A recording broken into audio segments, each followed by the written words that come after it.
Hello everybody, welcome my Montville friends and families. This is Miss Jessica coming to you for fairy tale stories. So the fairy tales I have been choosing, some of you may have read some of them, some of you may not have read some of them. I'm trying to pick a mixture of fairy tales that you have read and have not read. The story that I'm going to read to you today is called Rumpelstilskin. And as you can see, there is a silver medal, which means it was a Caldecott honor book. So it wasn't the best book of the year, but it was in about the top 10 best books of the year.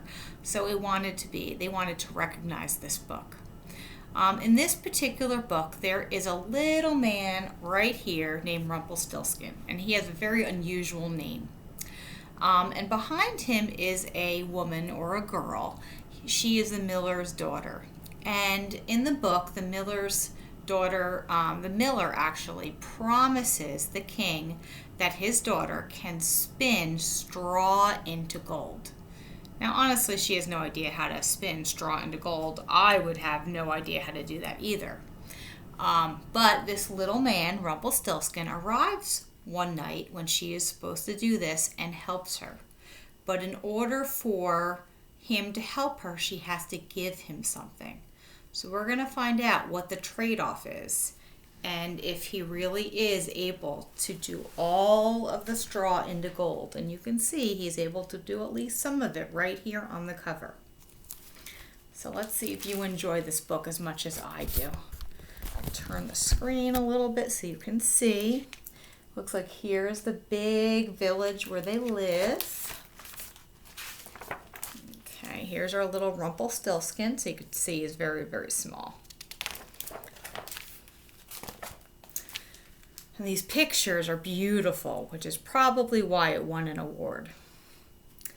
Once there was a poor miller who had a beautiful daughter. On his way to town one day, the miller encountered the king. Wanting to impress him, the miller said, "I have a daughter who knows the art of spinning straw into gold." Now the king had a passion for gold, and such an art intrigued him. So he ordered the miller to send his daughter to the castle straight away. When the girl was brought before him, the king led her to a room that was filled with straw. He gave her spools and a spinning wheel and said, "You may spin all night. But if you have not spun this straw into gold by the morning, you will have to die." And with that, he locked the door, and the girl was left alone inside. So there it is, a big room filled with straw. Now, there sat the poor miller's daughter without the slightest idea how anybody could spin straw into gold. For the life of her, she did not know what to do. She grew more and more frightened, and then she began to weep, to cry. And here she is. Suddenly, the door sprang open, and a tiny man stepped in. "Oh, good evening, Mistress Miller," he said. "Why are you sobbing?" "Oh," the girl cried, "I must spin the straw into gold, and I just don't know how." "What will you give me if I spin it for you?" the little man asked. "My necklace," answered the girl. The little man took her necklace and sat down at the spinning wheel. He pulled 3 times. Whirl, whirl, whirl, and the spool was wound full of gold thread. He fitted another spool on, and whirl, whirl, whirl.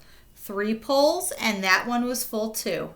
And so it went on until morning, when all the straw was spun, and all the spools were full of gold.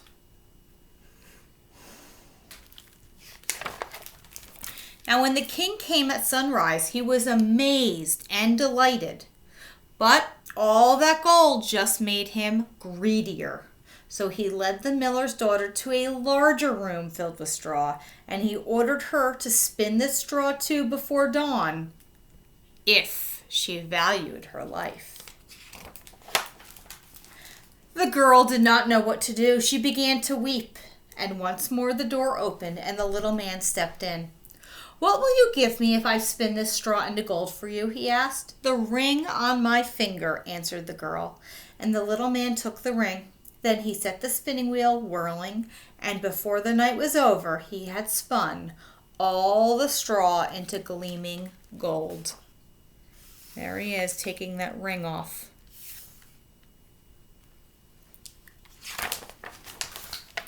Now, shortly after sunrise, the king returned. Piles of gold spools glowed in the morning light. The king rejoiced at the sight of so much gold, but he was still not satisfied. He led the miller's daughter to a third and even bigger room that was piled high with straw. "Tonight you must spin this straw too," ordered the king, "and if you succeed, you shall become my wife," because, he thought, "I could not find a richer wife in all of this world." Poor girl's exhausted.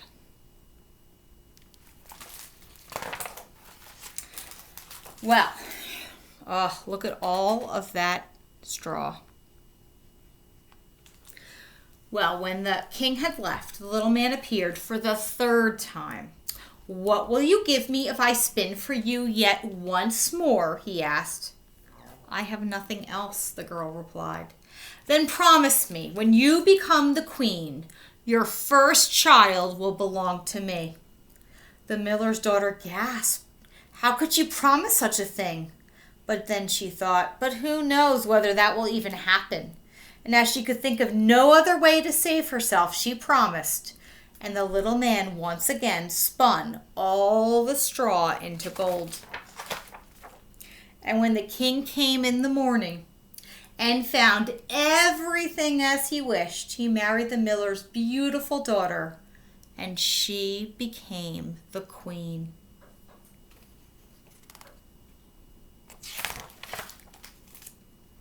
A year passed, and the queen brought a handsome baby boy into the world. She gave scarcely a thought to the little man, but one day he appeared suddenly in her room. "Now give me what you promise," he demanded. The queen pleaded with the little man. He could take all the royal treasure if he would only let her keep her child. But her pleading was in vain. And then she began to weep and cry so much that the little man was moved. "I will give you 3 days," he said, "and if by the end of that time you know my name, you can keep my child." Well, long into the night, the queen sat, and through the next day thinking of all the names she had ever heard. That evening the little man returned, beginning with Casper, Melancholy, Balthazar. The queen recited every name she knew, one after another after another. But to every name, that little man would say, "Nope, that's not my name." The second day, the queen had inquiries made in town, searching for new names. And when the little man came that evening, she posed the strangest and most unusual ones to him. She tried beastie ribs and leg o' ram and string bones, but all he would say is, "Nope, that's not my name."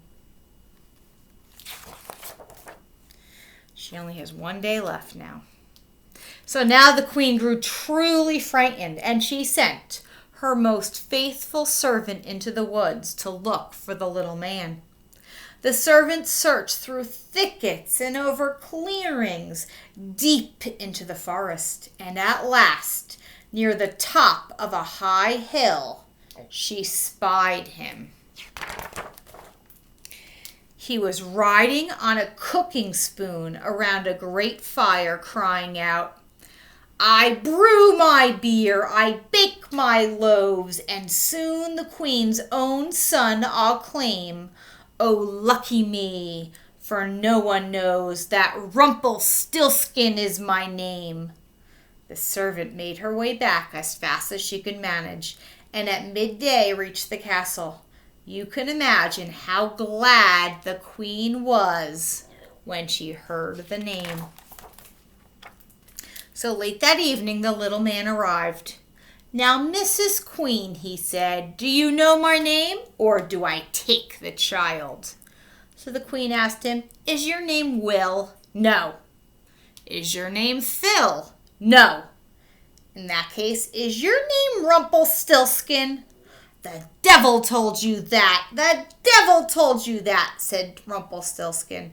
He got so mad that he jumped on his cooking spoon and he flew out of the window. And he was never heard from again. So that miller's daughter, who is now a queen, tricked that little man, Rumpelstilskin. So she got to marry the prince, become a queen, and was able to keep her baby. So hopefully you enjoyed that tale. It's a very old tale, but a good one. All right, everybody. Enjoy your summer. Enjoy July. Hope you're having lots of fun with family and friend. And I will be tuning in to me next week for another story. Bye, everyone.